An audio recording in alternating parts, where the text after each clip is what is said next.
Открытое акционерное общество «Нерюнгри Энергоремонт».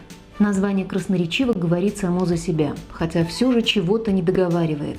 Ремонтные работы в энергетике – штука само собой нужная. Но ведь только городом Нерюнгри дело не заканчивается. При том, что основным заказчиком остается Нерюнгринская ГРЭС, коллектив предприятия уже освоил многие объекты за пределами района и даже республики.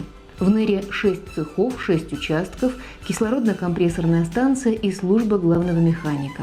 Монтаж, ремонт, наладка энергетического оборудования тепловых сетей – эти и многие другие виды работ позволяет выполнять современная техническая база. Она включает в себя парк металлообрабатывающих станков, сварочный цех, кузницу, автотранспортный цех.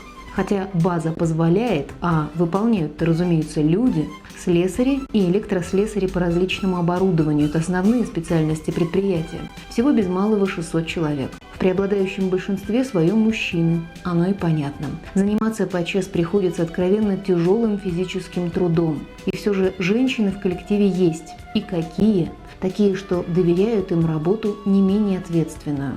Вот, например, Елена Николаевна Фабрикова, начальник производственно-технического отдела.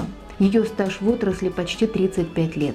Ветеран энергетики и энергостроительства, почетная энергетика, а с недавних пор еще и депутат Серебряноборского поселкового совета. В общем, Елена Николаевна – заметный представитель одной из самых заметных трудовых династий энергетиков в Осениных-Фабриковых. Сегодня на станции трудится уже 3-е поколение этой семьи, а общий ее стаж приближается к 2 столетиям.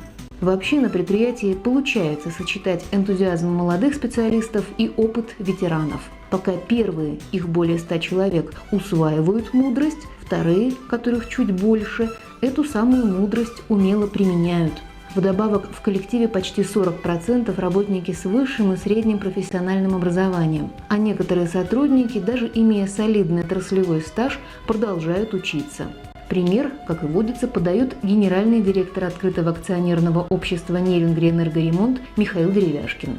Будучи почетным энергетиком Минтопэнерго России, заслуженным энергетиком Якутии и депутатом муниципального совета Нерюнгринского района, в настоящее время он проходит профессиональную переподготовку в Академии народного хозяйства при правительстве Российской Федерации. Традиционно оказывая помощь спортивной и талантливой молодежи, НЭР славится еще и собственными спортивными успехами.